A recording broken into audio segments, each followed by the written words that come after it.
A little bit. Okay, that was a very suspenseful fourth quarter, right? Sometimes you need a Yeah, little, needed a couple days to recover. right? I did. Yeah. All right, let's get rolling. Why were you able to run the ball so well in the fourth quarter and overtime and not so much before that? I mean, it was a collective effort. I think that we had a plan in mind a little bit going into the game that with their defensive structure that we knew we had to get those safeties down a little bit based on them playing so much shell defense in general. So it was an overall kind of philosophical thought process from us as a group.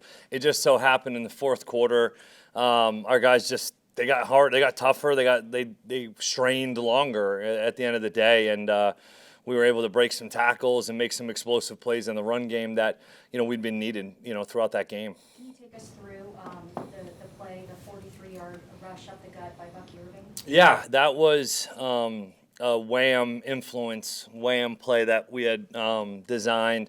We had run wham variations over the course of the year, but that one was specific for their base defensive structure, where we had the tight ends kind of going cross key a little bit there, which confused a little bit their linebackers in some ways. And Bucky was able to get to the post safety and stiff arm him, I believe. Is that the one you're speaking of? Yeah. So that was really well designed from our staff, from the guys, and just very well executed. I think Cody Mock did a phenomenal job on that play. Just the guys straining, they were just playing so hard, and that was something that makes you smile. And speaking of that, I'm glad you mentioned the tight end specifically because it seemed like in this game, and especially in the second half, you used a lot more 12 personnel. Yeah. Sometimes you even had 3 tight ends out there. Mm-hmm. Just the role that they were able to play, and also a lot of instances where the tight end's moving at the snap, whether it's a run play or whether it's a pass play. Yeah. Just what you liked about being able to incorporate those Well, guys. Payne Durham thinks we're a 13 team now. All of a sudden, every time we get into heavier personnel, he just nods, gives me a nudge like, let's keep going. So, no, it's just trying to utilize personnel different ways and get everybody that's up and active and available playing for us. Sometimes you can get into, get defenses a little bit more static in some different ways when you get into some bigger personnel groupings. Done it over the last 2 weeks a little bit more than maybe we had in the season. Just something else that they maybe have to prepare for, that may be something that we can continue to carry, whether it's a 12 personnel run that we're used to running and it fits within maybe 13, just trying to add to that menu as we go. Zone and getting closer to the goal line. We've seen Bucky Irving have success in that area, and then Rashad White against the Panthers, and then against the Giants, Sean Tucker had a touchdown from that area too. When you get into the red zone and getting close to goal, what kind of goes into which running back you want to use at that point? I'm not really thinking about it that much, honestly. I mean, it just depends on if we have something truly specific within the plan that we're trying to get one of those guys specifically on. It's more so just going with what's working in the red zone. Like I was always kind of taught that if you can run the ball into the end zone, you would like to be able to do that. We were able to do it on one of those runs that Bucky had off the left side that we walked in on. We didn't get in on some of the other ones, and we ended up in some third downs in the red zone that we didn't convert. So that's what's going to lead to field goals over touchdowns. Ultimately, if you go run, and you don't score, and now you're 3rd and 9 on the 9, well, those chances of scoring on that play aren't as high. So it's a give and take. Like you want to go and run and impose your will in the red zone to score, but you also have to make sure you get in the end zone. So it's a little bit of a dicey situation, as well as the field closing a little bit more as you get tighter and tighter. Bucky Irving gives you the highlight reel, and everybody sees that. Mm-hmm. But it looked like he could barely walk. He's been banged up, and then he ends up playing. Yeah. You've been around a lot of running backs, and he's a little guy, and we see that. Right. How tough is he? Yeah, I would say he's pretty darn tough to be able to do what he's doing. Really, any back in this league, I've always said, like the line, the quarterback, they get it, right? But backs, they get hit maybe the worst out of anybody, right? Because you get profile tackles from each side. Sometimes you don't see them, and he's been able to stay available for us within the games. And really, you can't say enough about Rashad as well, being in that situation, and now having to truly take it over, and then what he does at the end of the game for us. And it's not like any of these guys are fully healthy. So testament to Bucky's toughness, but also Shad's as well. So on that point, when you game plan, do you have to have these guys on a pitch count with the thought that, I gotta make sure these guys are healthy down the road? A little, like you just more so, what's the give and take between how much is too much, more so from a mental standpoint also, okay, what can they handle from a physical standpoint? Our trainers and everybody does a really good job of letting us know where they're at, how many snaps, what's the goal this game, and we try to, stay collective with that. Can you talk a little bit about the selflessness of that running back room? Yeah. Obviously, when somebody goes down, each one's managed to step up. Yeah, I think that's a great point that you're making, that maybe doesn't, maybe goes a little unnoticed. It's not easy for anybody to share, right? My 3-year-old has a hard time sharing. So it's hard, right? It comes from our norm, like our being, like as we're kids. And so for that room to be as selfless as you mentioned, and the next man up and just keep going, whoever's got the ball, like we're not going to just stop calling runs because somebody's not in there. So it's next man up, and they've done a nice job.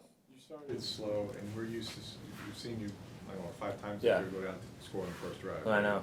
And Baker got Yeah. nicked up, and so everything's kind of going, Mhm. and the 3rd and 1, throw the ball interception. Yeah.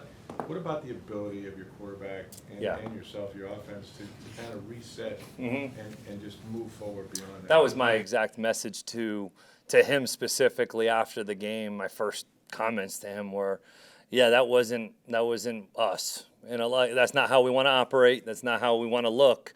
But I said, this for you and your for us and our offense moving forward, that was huge for our guys to still not.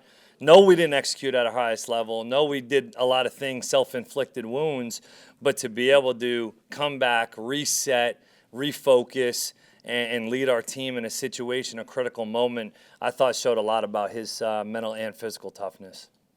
After having the best 4-game stretch of his career, Cade Otton, he's kind of had some quiet games recently. Yeah. How do you get him more involved to make the most of his receiving ability?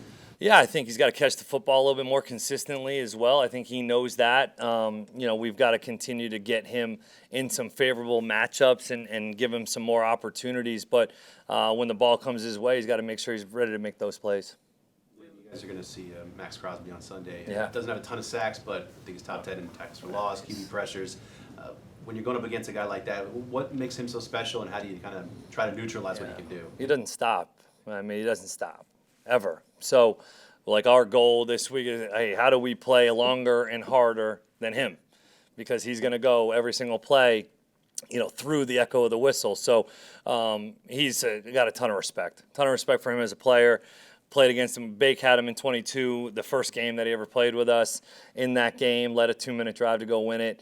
But yeah, we've got to have a plan for him in both the run and the pass, and also be able to, from a play calling standpoint, make sure that we're not letting him influence and affect the game in a negative way. That game for Baker, in which he was with LA for 48 hours, Yeah. and he goes out there and plays against the Raiders and wins a game there. What do you remember about that, and how do you think it kind of served maybe as a catalyst for him to springboard this second act of his career? Yeah, I just remember a cram session happening at about 12:30 when he walked in the building at about 10 p.m. that night. We went at it pretty good till about 1 a.m. He went home and he went to the hotel, got a little rest, and we were back at it again at 6:30, 7 a.m. next morning, and we did that until the game. So, I just remember sitting in Sean's office before the game, and we said, hey, look, if he's going to play at some point in this game, let's just leave this game with some positives that we can work forward to for the end of the game, for the end of the season. And I remember Sean vividly saying, if we win this game, it's going to be a miracle. And so that did occur. So it was really cool. And he said that's really what helped him fall in love with football again. Yeah. He was playing in that short amount of time with the Rams. Yeah. That game kind of started that. Yeah, I think it was just letting him be him in so many ways, and just him giving us confidence while maybe us also giving him some, at the end of the year where he may have needed at a tough time for him.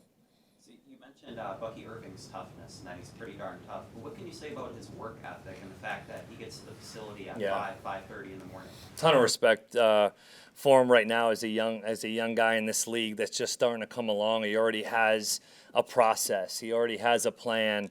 We always try to teach. Okay, have a schedule, have a plan, know what you're doing, have every hour of your day accounted for.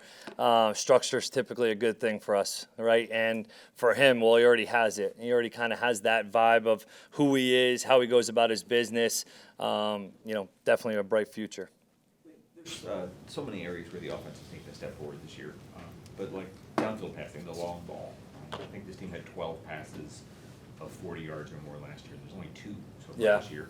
Again, the offense has moved pretty well without it. Is that a concern, or is that something you don't really need? It doesn't bother me too much. I mean, I think we have enough ways to get the ball where we want it. Yeah, I'd love to be able to throw it, down the field a bunch. Just hasn't really been quite our MO. Whether that stays consistent over the next 4 or 5 weeks, I'm not sure.